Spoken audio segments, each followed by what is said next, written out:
Hi friends! My name is Angie, and before we even get into this video, I do just have to make you aware. I just realized I have 3 cups of water on my desk, all with varying levels of liquid in them, and that's really pissing me off. But also a really good representation of like where my brain is at. I feel a touch scattered. But as a quick sidebar, as a quick show and tell, we're exactly 30 seconds into the video, we're already going on a sidebar. I went thrifting the other day and I got this really great cup. It's Miss Piggy on a motorcycle. This is from like the McDonald's like Happy Meal cups when they used to do like houseware items, and I love her. I think she looks amazing. Anyway, so I guess that's one. That's the first part of the news. The second part of my housekeeping is, I don't know if you noticed, I may or may not have changed my YouTube handle, and by may or may not, I do mean I did. And if you're new to this channel, it means nothing to you, but if you've been here for a bit, like, it is a change. I went from maybe I'll read today to maybe I will today, and I made a community post explaining this impulsive decision, but in case you didn't see it, in case you didn't feel like reading, I'm just gonna verbally tell you right now. Basically, I got bored of bookish content. It's not to say I'm not doing bookish content in the future, but it's not going to be the sole focus anymore. So maybe I will today gives me the flexibility to do reading, to do knitting, to do crochet, to do movies, to do whatever. So that's the big news. Some would say that's even bigger news than the Miss Piggy cup, but we opened with the Miss Piggy cup. And I guess in a similar related way, this video format is a little new and it's going to be a little different. In this video, we're going to do a quarterly check-in, quarterly wrap-up kind of situation, not only on what I've read in the recent past, but also knitting projects that I finished and movies that I've seen that I've enjoyed and or not enjoyed. So first things first, let's talk about the things that I knit in the very recent past. In the last 3 months, I have finished 7 projects. 5 of those projects are the same thing. In the last 3 months, I have made 5 scooties. If you are unaware of what a scooty is, it is probably one of the best inventions ever if you hate winter gear. It is a scarf and a hood in one piece, thus the scooty. I feel like a lot of scooties like went viral like in the last couple of months, but I personally used the Easy Scooty pattern by Aver Paula just because I really like how this looks. I really like the construction of it, and I really like how the pattern was written. It is extremely accessible if you are a beginner knitter.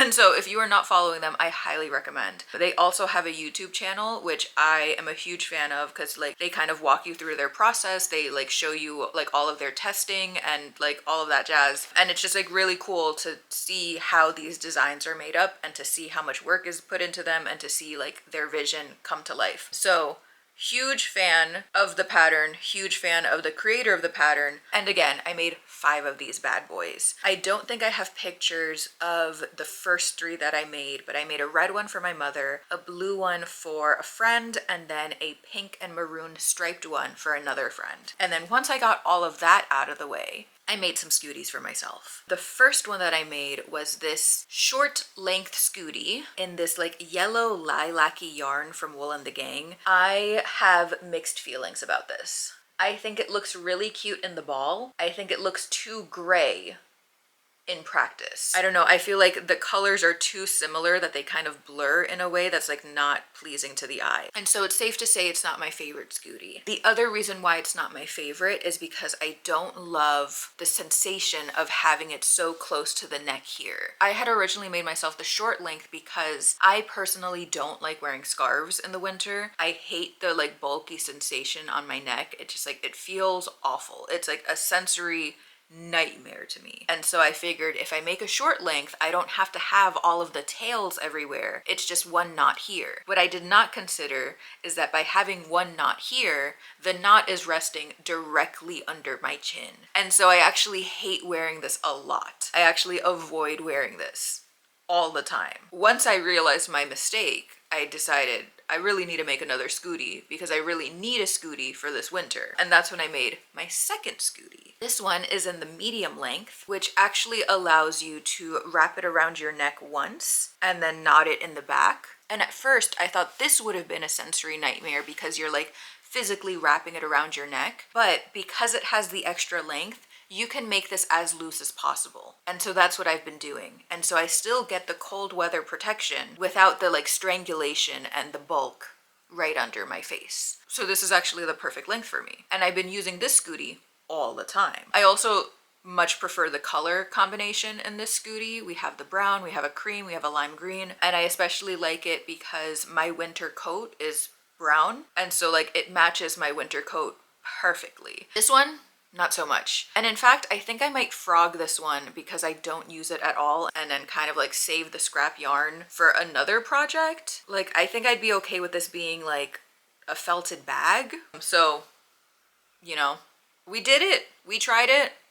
We're gonna frog it probably. So that's my Scooty journey. In the same realm of winter accessories, I also made myself this little winter hat. I free-handed this. I just like quite literally measured my head and then I just made a tube and then I started decreasing and I gave myself a little nub. And I mostly made this hat because I desperately needed a winter hat. I had another one that I free-handed last year with the same yarn, with the same vibe, with the same nub. The only difference is that it was much too short, and so it would sit on my head right above my ears, and it just kind of like didn't do anything for me as far as like cold weather protection. And so in this rendition, I made it much longer. It's actually covering the tips of my ears, and I made it long enough that it has this like really big cuff, and so it's actually extra warm because it's like layered.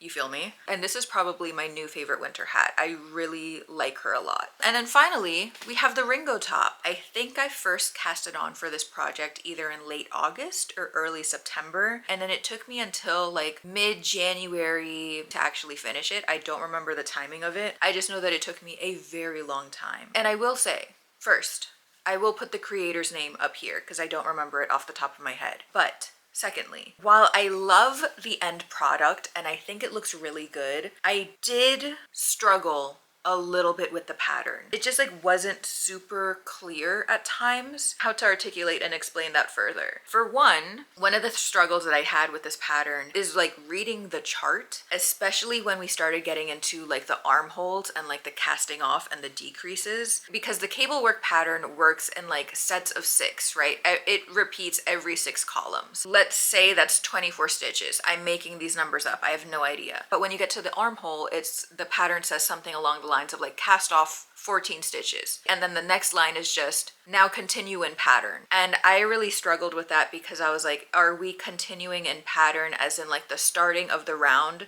is now here, whereas before it used to be here? Or are we now like starting at the pattern but we're decreasing those 8 to 10 stitches to accommodate for the stitches that we casted off? And I actually found myself having to do like more mental math, more mental gymnastics to figure out where my starting point was each row. I don't know if that makes sense. Just know that I struggled a lot. And then I will say I got to a point where I struggled so hard that I was just like, man, fuck it. Like, I'm not gonna do the cable work. Like, the pattern called for more twisties here, and I just like didn't have the mental capacity to figure out what part of the chart I was looking at this point. We've casted off like 14 for the armhole, casted off like 50 something for the neck hole, and then it was just like continue in pattern. And I was like, where am I in this pattern? Like at this point, I am fully lost and I'm just gonna do the ribbing. Like I just like straight up can't. Maybe I could have chosen an easier pattern as my first cable work project, and maybe that's on me, but just know that like I did it, I succeeded, but I did go through a lot of trial and error to be able to succeed in doing it.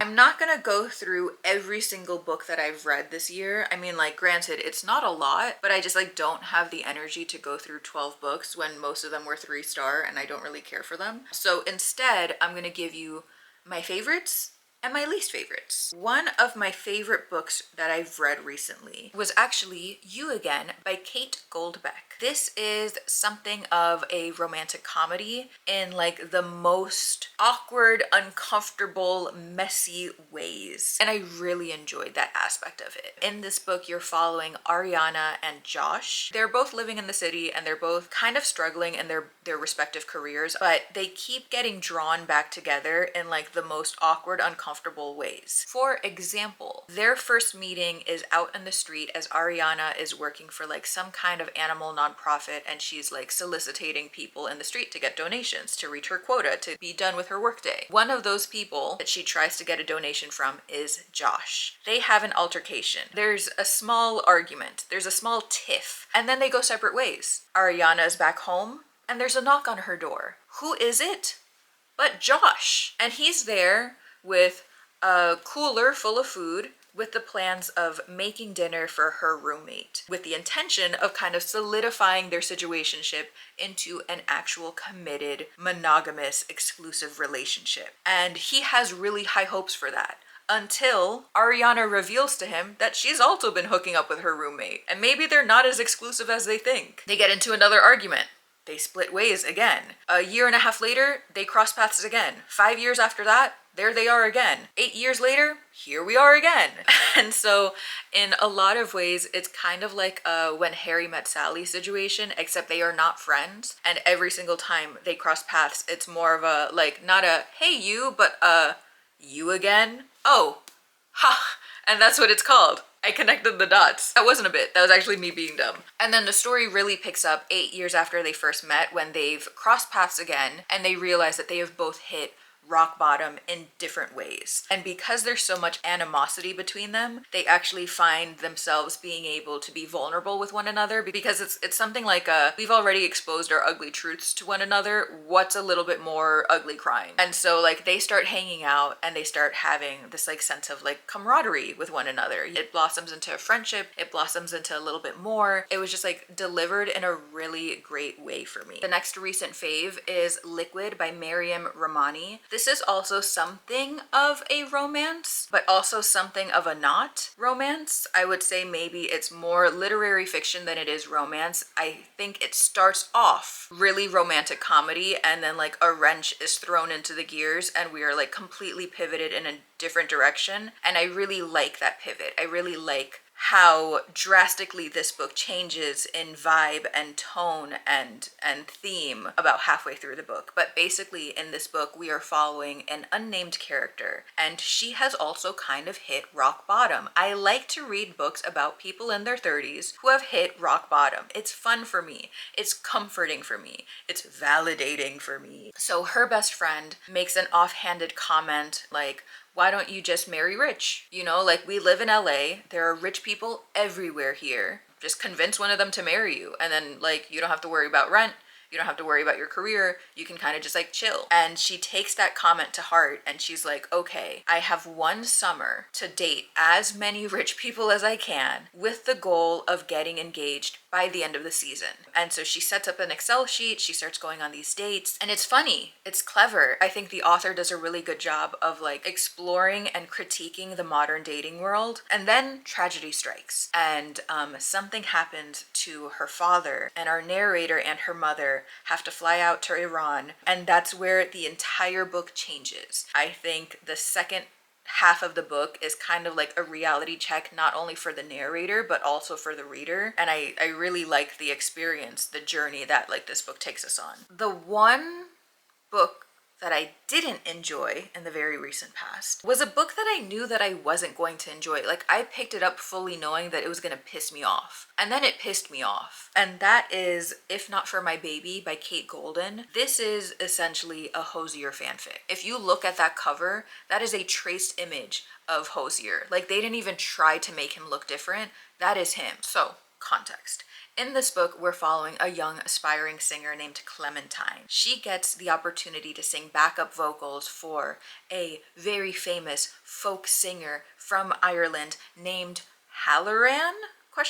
He is 6'5", super slender, curly hair, dubbed the King of the Swamp or Elf King or something to that effect. It's Hozier. This is copyright infringement. This is identity theft. Anyways, she gets this gig, she shows up, he is immediately smitten by her, but because he's so dark and mysterious and introverted, the way that he shows that he's interested in her is by hiding out in his suite. And yet something is still blossoming between them. Also, on top of that, Clementine is apparently the best singer in the world, because while she was hired to do backup vocals, she is quickly promoted to do like a duet with Halloran. And when she first finds out that she's getting promoted to this new role, to this new part of the song, they literally tell her, hey, we're making this change. Your first chance at doing this is going to be on live TV, and we're going to pick you up in 20 minutes. No rehearsals,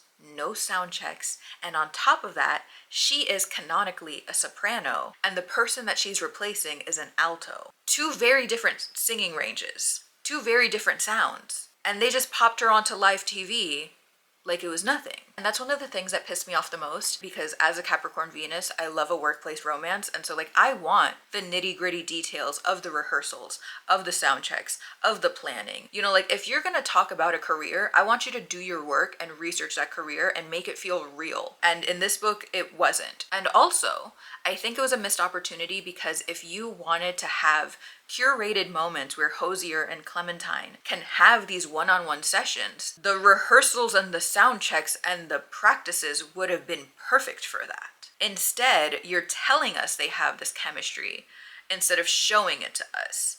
Like, you took out the part where you could have showed us real good how much they were into each other.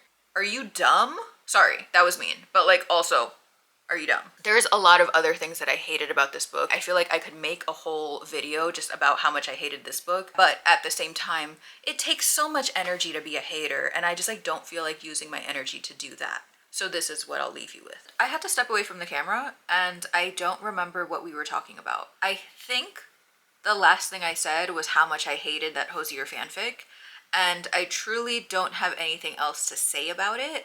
So we can just move on to the movies. And in this section, again, we're only going to talk about my favorite and least favorite watches. And more specifically, we're just gonna focus on 2026 releases. So my favorite movie so far this year is Project Hail Mary. This is the movie where I was quite literally in my seat looking at the big screen, and I thought to myself, this is why we go to movies. This is what it's all about, baby. This movie has everything. It's super heartfelt, it's super funny, it's sad, it's frustrating, it's existential, and it just looks good, and it's just so fun. So I'm getting ahead of myself again. This movie is an adaptation of the book Project Hail Mary. I don't know what is a spoiler and what is not, but basically we are following Ryland Grace, who is an astrophysicist or a biologist or something to that effect, and he is in space with the mission to save the sun, because there's something going on, and there's these little thingies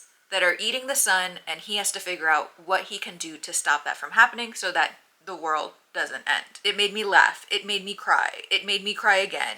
I cried a third time. And it was just so freaking good. In fact, I've already seen it twice. And it was just as good the second time. I mean, like, nothing is gonna beat the first time when you watch a really good movie, but the second time was also really good. And the second time also solidified to me that, like, this is a movie that has a really good rewatchability factor. And I anticipate this being in my top 5 by the end of the year. In a lot of ways, it reminds me a lot of how I felt during Superman last year. I feel like a lot of Project Hail Mary and Superman's like overarching message is that like kindness is cool, curiosity is cool, being brave is hard, but the reward of being brave is so much more. You know, it's just so wholesome, it's so hopeful. Even in like the brink of like the most bleakest of circumstances, there's still hope. I feel like that's exactly what we need. Like, we need to revel in this corniness, because like this is all we got. Like, we gotta be vulnerable, we gotta be cringe, we gotta be corny, we gotta be there for each other. My second recent favorite movie is actually on the opposite side of the spectrum of Project Hail Mary, where Project Hail Mary was fun and wholesome and cool.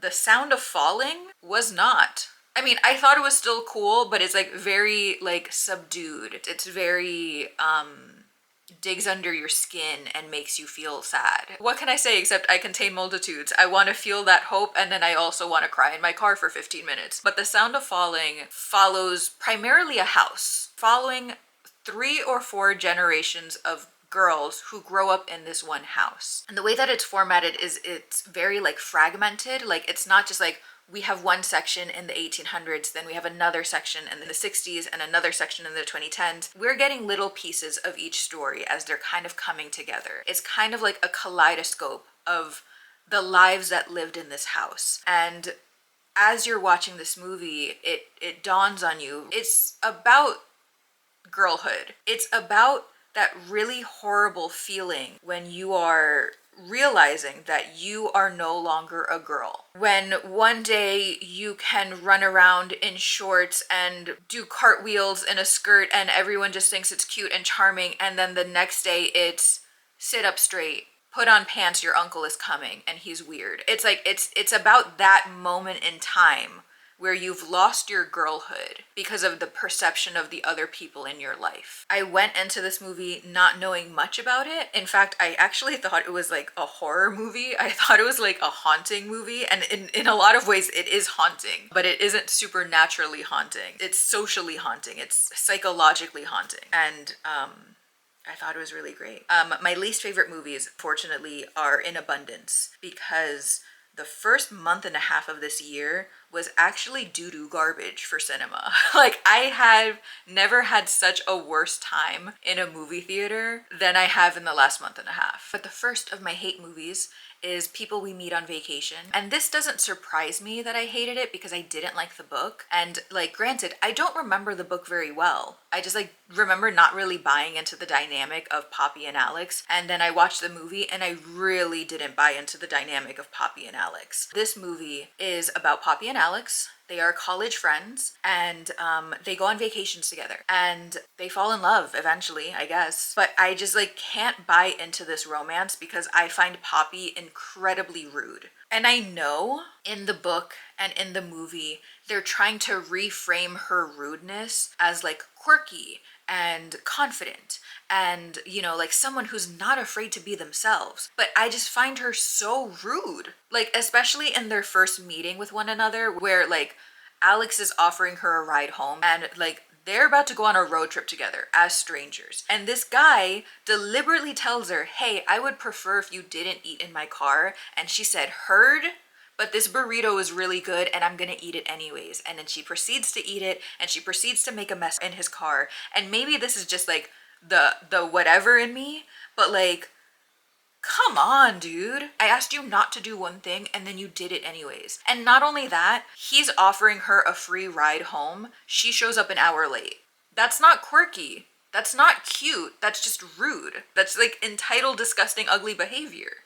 And then you want to try and convince me that they're meant for each other? I will say, I did like the New Orleans bit. I love their little dance sequence. That was fun. And that was a moment where she wasn't impeding on his boundaries. She was helping him open up a little. And that was fine. And if we had more moments like that, that would have been great. But I feel like more often than not, her helping him was just her ignoring his boundaries, and that's not cute. And then the last complaint that I have is like, to no one's surprise, and so I don't really want to go super deep into this because like, yeah, whatever, Wuthering Heights was bad. I'm not going to go into all of the like inaccuracies of the story and of the book. I don't really care. Like, we've hashed that out already. But one of the reasons why this movie was especially bad to me was because it was being promoted as like the sexiest story of all time. The unhinged magnetism between these two actors, between these two characters, the most romantic blah blah blah blah. And if you've read Wuthering Heights, you know that it's not a romantic book, but you know, I was like, Emerald Fennell is gonna like have her creative liberty. She's gonna make it sexier. She's gonna like add a little sauce into it. She's gonna convince us that this is a romance, surely. And so in order to do that, she cast two people who are objectively very sexy and very charismatic. We have Margot Robbie, we have Jacob Elordi, but there's something that happens when they're both on screen together that is so unsexy that it was like mind-boggling to me. There's so little chemistry between these two actors. It was fascinating to watch. I remember just sitting there like, I know that they're objectively sexy. I know that they're trying to be sexy with one another, and yet there's nothing happening. And so it's like, it's really uncomfortable to watch, not because of the things that Emerald Fennell thinks is going to be uncomfortable to watch, because like she really likes to put in like overly sexual or overly violent scenes in her movies to like get a reaction. Those didn't do nothing to me.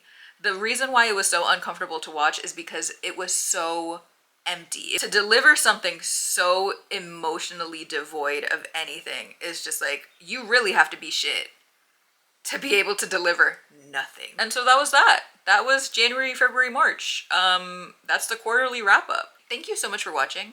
I hope you enjoyed this video. I hope you have a great day. I hope all of your projects are going well, and I'll see you in the next one. Bye!